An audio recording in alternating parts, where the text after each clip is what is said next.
Hello, first grade. I'm excited to get to share a story with you today. I miss not being able to have you sit in front of me as I read these stories, so I hope you enjoy the one that I picked out today. It's about a little mouse who goes to school. It's called IQ Goes to School.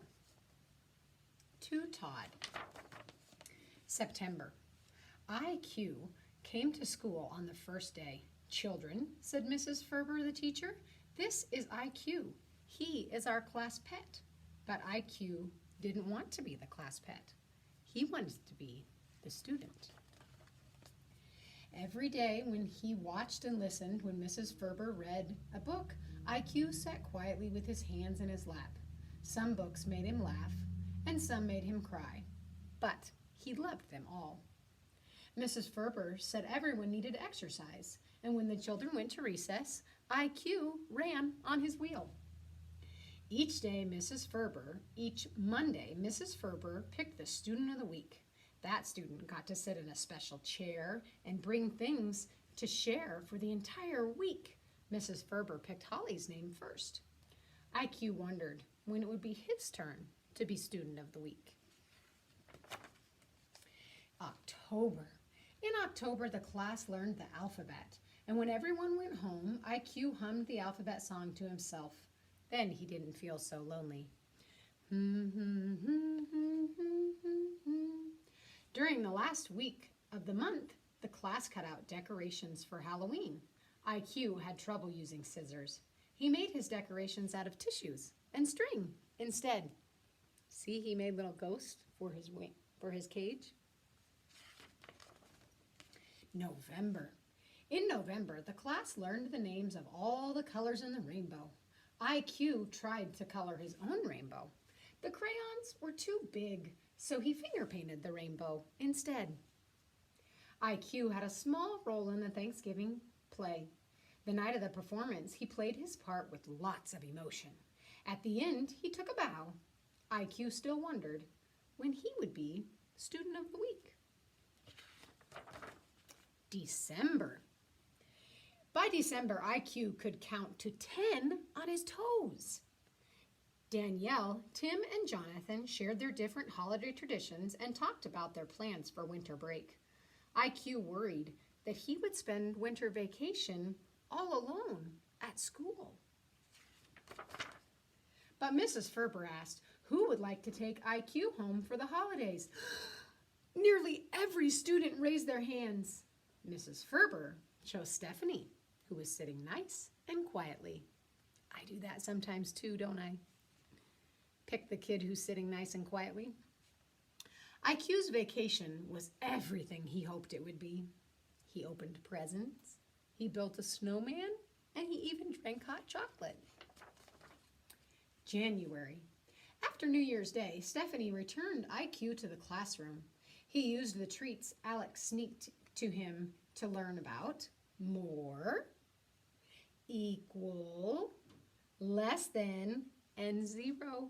He ate all of the sunflower seeds they gave him. Writing was much harder to learn. Even though he practiced holding his pencil, his letters were messy. February.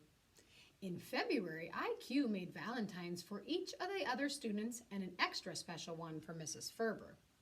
He was afraid the children might think he was a teacher's pet, so he didn't sign his name. IQ still hadn't been student of the week, and after learning about George Washington and Abraham Lincoln, IQ decided he wanted to be the president when he grew up. Then he could have his own special chair and a desk to go with it. March. In March, the class studied shapes. IQ found more circles, squares, and rectangles than anyone else. On St. Patrick's Day, the children found little green footprints all around their classroom. They thought the leprechauns had come to visit. Mrs. Ferber had her own suspicions. Notice she's holding a jar of paint, and she sees that someone has been in the paint. And down at the bottom there by the easel, we can see little IQ hiding from the classmates. April. By mid-spring, IQ could read hat, bat, and cat. Remember when you guys couldn't read? And now look at you, you're all such good readers. He's learning the same things you are. For science, the class planted seeds to watch them grow. The class couldn't figure out why IQ's seed never grew. If you'd notice closely there, look what IQ did. His seed isn't growing because he ate it. May. In May, the class went on a field trip to the zoo. IQ was not allowed to go. He thought it was because he didn't have a signed permission slip. Why do you think they didn't let him go to the zoo? He drew his own picture. He was sure it was his turn to be Student of the Week. But by the end of the month, Mrs. Ferber still hadn't called his name. June. There was only one more week of school left. Maybe Mrs. Ferber forgot to put my name in for Student of the Week poll, thought IQ. He decided not to take any chances. Look, he tore a little piece of paper off of the paper on her desk and he wrote his own name on it. On Monday, Mrs. Ferber reached into the bowl and pulled out a name. This week's Student of the Week is IQ. Finally, IQ had his turn to sit in the special chair and share with the class. He's sharing them a story. He made the board full of all of his favorite things that he had done that year. On the last day of school, the class had a party. Then the children talked about their plans for summer vacation. IQ was worried. He didn't have any plans. Where is IQ going for the summer, the children asked. Mrs. Ferber smiled. I'll be working at a summer camp, and IQ is going to be the camp pet. But IQ really didn't want to be the camp pet. He wanted to be a camper. He's going to do all the fun things the kids do.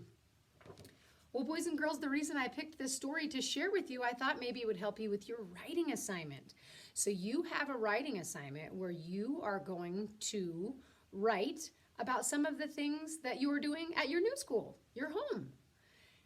You can write and tell me about how you're spending your day and what you're doing for recess and how you're getting along with all your schoolwork. You can also tell me some of the things that you miss about being able to be in school here with your classmates and with me.